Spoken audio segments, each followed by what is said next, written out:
ambulance workers in the country are requesting that their government provides them police escorts. It follows recent robbery attacks on some of them under the name Emergency Medical Technologies Association of Ghana, MTAG. The groups are making the call after the recent Zebila District Ambulance Office attack, in which a crew transporting a patient from the Presbyterian Hospital at Boku to Tamale Teaching Hospital was shot by some armed robbers. According to the association's president, Michael Ghani, the gang physically assaulted the crew and threatened to kill them. The association is worried because 13 attacks have been reported, with one member dead, but no arrests have been made. There's more in the following report. During the Zebila District Ambulance Office attack on May 11th this year, the Emergency Medical Technologies Association of Ghana, MTAG, is seeking that the government provides police escort in their line of duty. At a press briefing here in Accra, the group said about 13 attacks have been reported, but authorities have expressed little seriousness towards the matter. Michael Ghani is the president of the association. The very recent attack on our hardworking colleagues, EMTs, of the Zebila District Ambulance Office crew, who were transporting a patient from Presbyterian Hospital Boku to Tamale Teaching Hospital on the 11th of this May. There are about 13 documented incident attacks to date. In this instance, we lost one precious life. We suggest for a policy initiative to ensure a collaboration between the National Ambulance Service and the Ghana Police Service to provide police escort for ambulances. The group also appeals for the approval of its proposed risk allowance and full disclosure of a patient's medical issues as it discusses the dangers of the job. We therefore want to appeal to all health facilities to be fair with us about patients' conditions and disclosed every bit of information to us.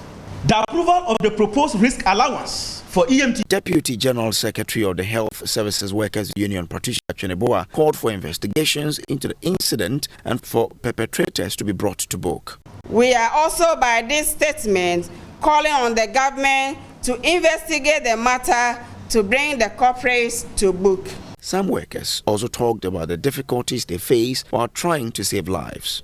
How we felt about it is very bad. Sometimes when we are on 9 duties and they even dispatch, we are scared to go. Quite recently, my team experienced one in Dodua, where my team was dispatched to Dodua Hospital to transport a patient who was in a respiratory arrest. Like few minutes after we get in there, the woman passed on. The families of the woman just attacked the ambulance. The association is further making an appeal to the general public to cease attacks on its members. Efwa Apreko Abuafo's report read to you.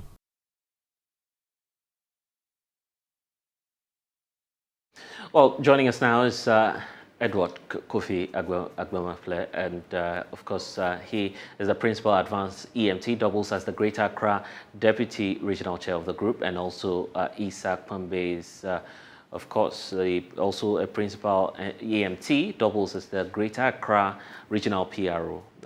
Both gentlemen are joining us now. Thank you all for your time. So Isa, let me start off with you. We heard of the concerns that you raised during the press conference. Has anything changed ever since the last engagement with the media?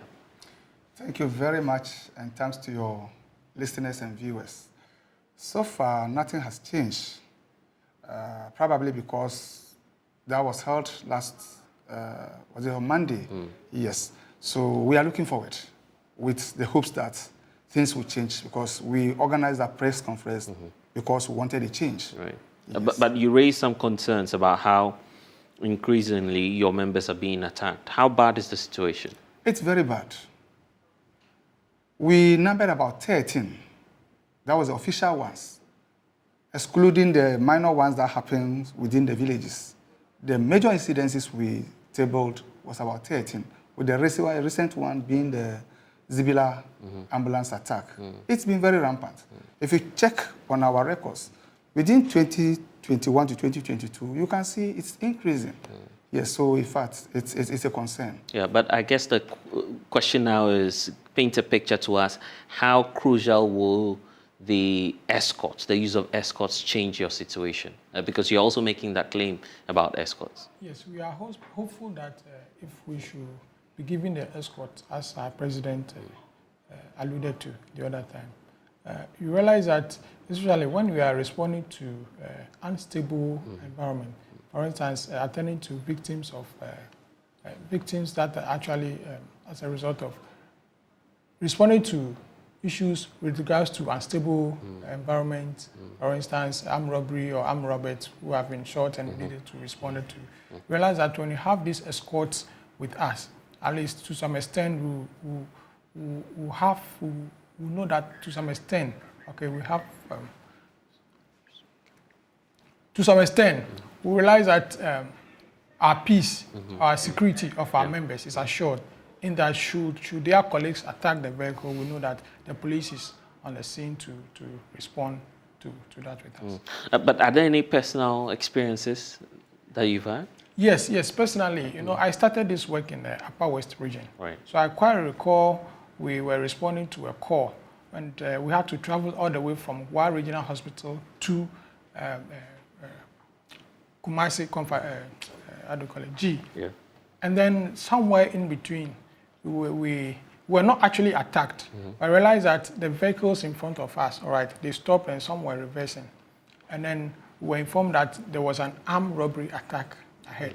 So we needed to turn and then go back and report to the nearest police. And fortunately for us, we had an escort throughout that period. So we got to a safer ground and then they let us continue the journey. So truly, we need this police escort. But having said that, our own, how do you call it, conditions of service are also at stake. Because as emergency medical technologists, realize on a daily basis, all right, we leave home and then not knowing where the calls will come from and where the calls will lead us. But at times you may start in your region and then end in a different region, or in the name of what? Ensuring that your clients get to the best hospital care and all that. And then, having been exposed to all these risks, one will ask, so what is in there for we, the EMTs? Because obviously with this hardship around and all that, all right, we should also be in a position to take care of our families and ourselves, okay? We need that mindset to be able to give that care that is needed to our patient. That's why in line of this, our president made this point clear that our condition of service also needs to be looked at. We'll talk about the conditions of service shortly, but Isa, you also have an experience to share? Yes, I have an experience. Okay. Quite recently, within this month of May, I am residing in Dodowa. Okay. I work in Dodowa. I was at home on that fateful day when my district ambulance commander, in the person of advanced EMT Muhammad Zakaria, called me that our ambulance is under attack with the personnel at the Dodowa District Hospital. So quickly I rushed there, only to meet a group of people, numbering over 50. Whoa. Then I asked, what is happening? What's going on here? I was told they picked a patient who Dodowa Hospital was referring to Reach Hospital. In less than a kilometer, the patient passed on. So they will not understand why the patient should die. And for that matter, they called in the families, and in fact, it was a very chaotic situation. But thank God, our people were able to abandon the ambulance and took refuge elsewhere. So when I got there, I didn't even find them. I have to call them on phones before they came. Right. In actual fact, we even called in the police. But unfortunately, or fortunately enough, we were able to solve the problem, calm the situation, took the ambulance, were even going out, and then we met. So is that a similar case for the 13 others that we're talking about? No, it wasn't a similar case. Ambulances being attacked by real armed robbery, opening gunfire on the ambulances. For instance, the Zibla one.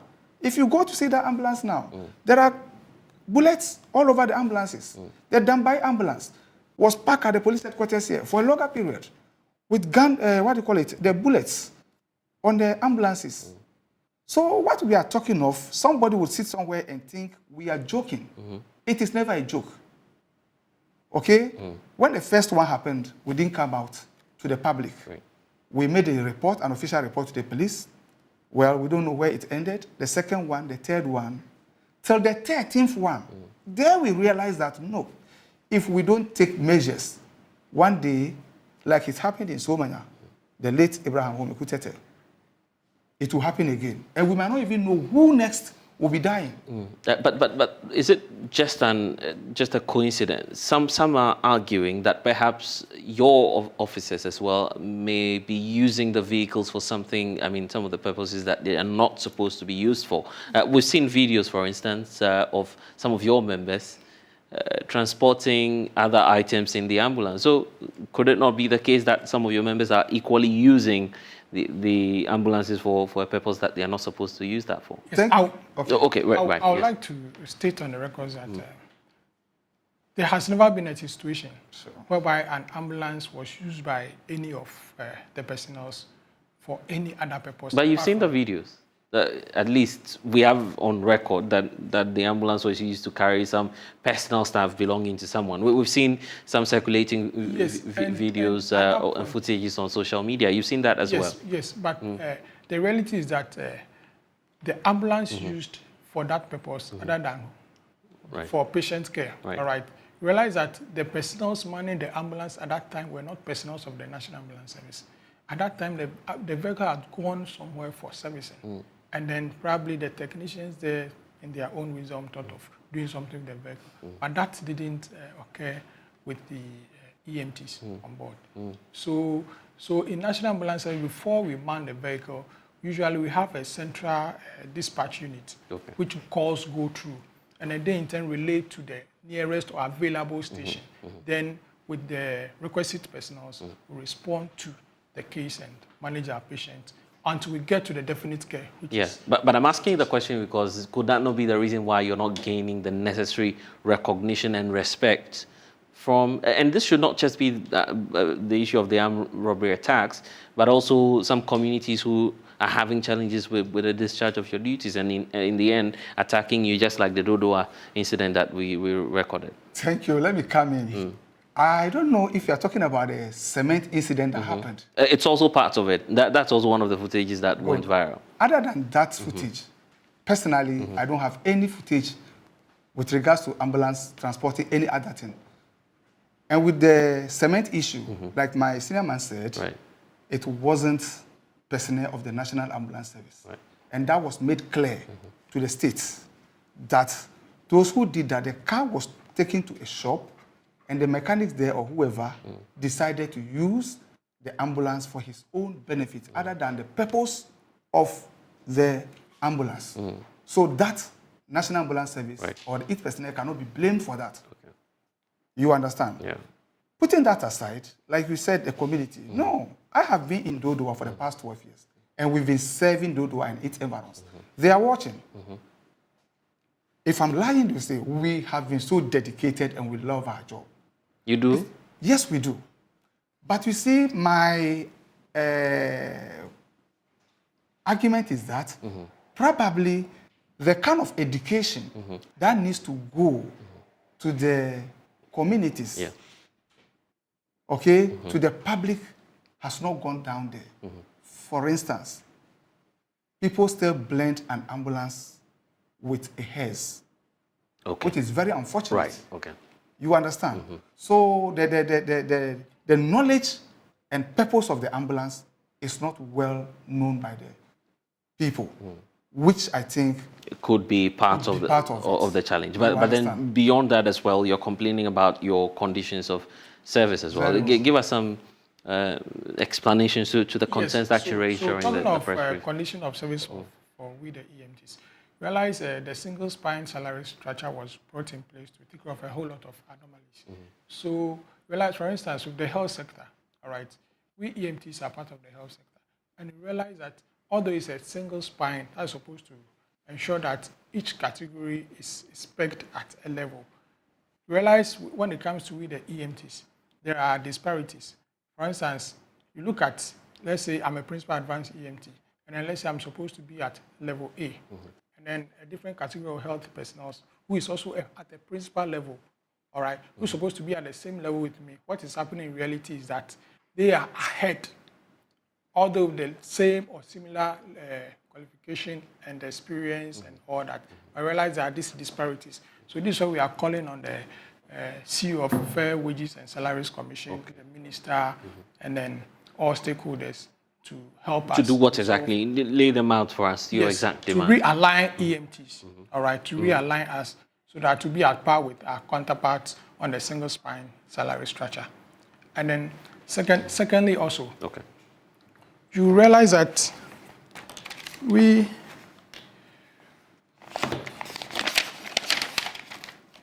secondly, you realize that our condition of service has been signed, all right, but then it has not been implemented.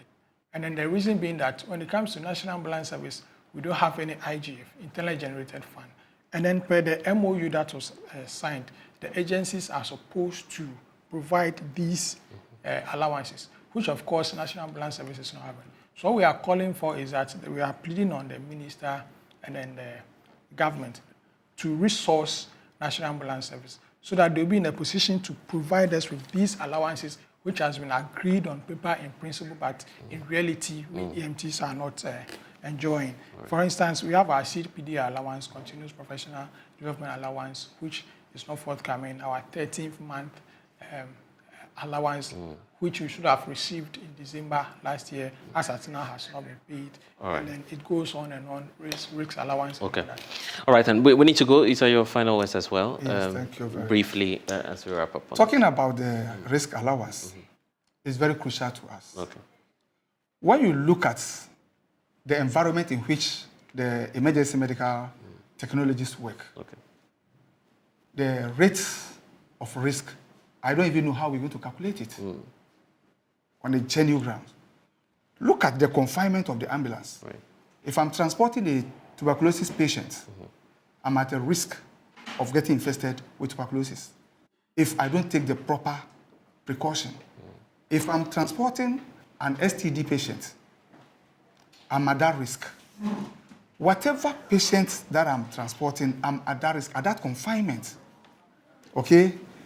Putting that aside, you see the way the ambulances drive. It is not our pride to drive that way, but it is the agency. You are at a risk of crashing and get yourself injured. So that's why you want... So in actual fact, we are appealing to the stakeholders, the government and authorities, that as a matter of agency, we need our risk to be taken care of. All right, then. For the risk in the service is very, very high. Yes. Indeed. Gentlemen, I'm grateful that you've been able to join us. We are indeed awaiting government's response on this. But